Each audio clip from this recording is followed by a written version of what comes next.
सभे मगहिया भाई बहन के भूलेटन काका के राम राम आथिन मगहिया खबर में सुनथिन देश दुनिया के खबर। आज प्रधानमंत्री नरेंद्र मोदी रोजगार मेला में 91,000 युवा के सौंपतन नियुक्ति पत्र। बिहार के मुख्यमंत्री नीतीश कुमार कहलका कि एनडीए में जाए के बाद अफवाह है उ पंडित दीनदयाल उपाध्याय के जयंती समारोह में भाग लेवे के बाद ई बात कहलका।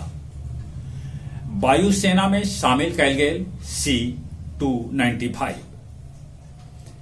दिल्ली में देश के पहिल ग्रीन हाइड्रोजन फ्यूल सेल बस लॉन्च कैल गेल। बिहार के 8,000 डाक घर में जल्दीए बनावल जाए आधार कार्ड। भारतीय जनता पार्टी मध्य प्रदेश में हारल सीट पर उतार रहल है दिग्गज उम्मीदवार।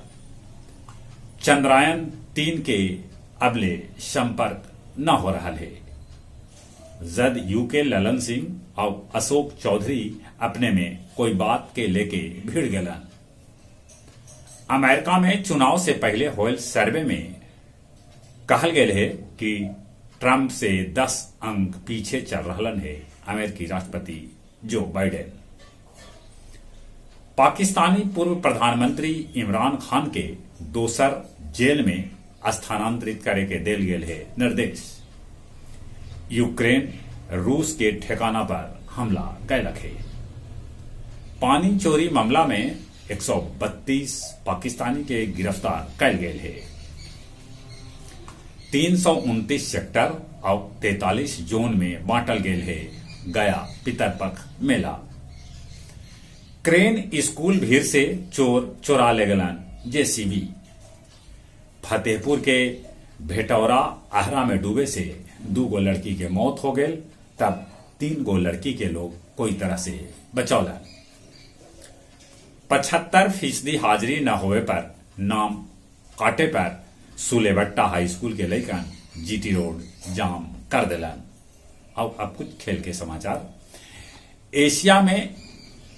एशियाई खेल में चीन 39 स्वर्ण 21 रजत 9 कांस्य पदक के साथ नंबर 1 पर बनल है, त भारत 2 स्वर्ण 3 रजत 6 कांस्य के साथ नंबर 6 पर है।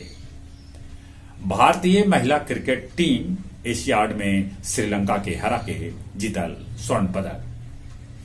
विश्व कप लेल पाकिस्तानी क्रिकेट टीम के भेटायल भारतीय वीजा। चलित एक बेर फिर से अपने सभे के भूलेटन काका के राम राम।